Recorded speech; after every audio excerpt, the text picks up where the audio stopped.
rapidement sur quelques points. En fait, l'étude de provenance et destination qu'on discutait tantôt, je pense qu'elle doit être faite pour le vieux pont. Là. Je pense juste pour nous rassurer d'où viennent les gens.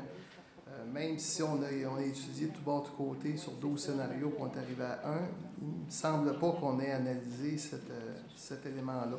Et je pense que ça fait partie, ça prend tout son sens. Si majoritairement c'est des gens de chez nous, ce que plusieurs semblent penser, je pense que là c'est justifié de laisser le pont dans cet axe-là. Sinon, je pense qu'il faudra le repenser. Autre chose, Mme Boulanger, je vous confirme ma présence le 17 octobre, 11h. Puis réservez-moi les œufs, j'aime ça tourner les œufs. Je suis un spécialiste. Autre chose, M. Choignard Crèvecoeur, 120 signataires, vous êtes prête pour la mairie, ça prend 100 signataires pour. C'est ça, c'est correct. Autre chose, par contre, je suis entièrement d'accord avec vous. De toute façon, mon programme circule, fait que c'est marqué en toutes lettres dessus. La majorité des documents, ça devrait être la minorité des documents qui ne se retrouvent pas sur le site Internet et non pas la minorité qui se retrouve puis la majorité qui ne sont pas là. Et la gratuité, ça va de soi. Parce qu'évidemment, si les documents sont sur le site Internet, c'est gratuit. Puis en dehors de ça, je pense qu'on devrait y aller avec une tarification favorisant justement, parce qu'on s'en sert un peu comme petit cas modérateur. J'ai l'impression qu'on devrait faire confiance au jugement des gens, puis se garder une porte. Je pense qu'on s'en va vers ça. C'est sûr qu'on est en campagne électorale, on en profite tous un peu. Alors, moi, ce que j'ai mentionné, c'est que Saint-Jean devienne une ville ouverte au même type que Montréal, Québec et Gatineau, qui ont déjà emboîté le pas pour que ce soit une ville ouverte.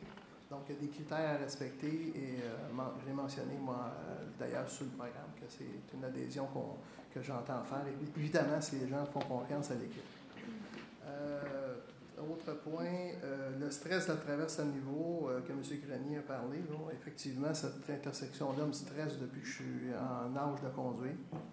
Et je pense qu'il n'y ait pas de barrière. Remarquez que je n'avais même pas remarqué qu'il y avait des barrières. Je n'avais même pas remarqué qu'il n'y en avait plus, à part qu'on en a parlé ici. Là. Mais je pense que ce qui me stresse quand je passe là, c'est pas le train, c'est les autos qui sont de l'autre côté. Mais ça n'empêche pas qu'on est en 2013, puis des barrières, ça en prend un peu partout. Surtout une intersection qui est très passante. Et je pense qu'on doit être agressif là-dedans, si on est capable, auprès de MEMA, là, parce que MEMA, je pense qu'ils ont bien d'autres chats à fouetter que ces barrières-là à Iberville. Là. Fait que, si on est capable de faire quelque chose. J'espère, en terminant, il me reste 2 commentaires qui sont plutôt très courts. J'espère que les citoyens voteront en masse.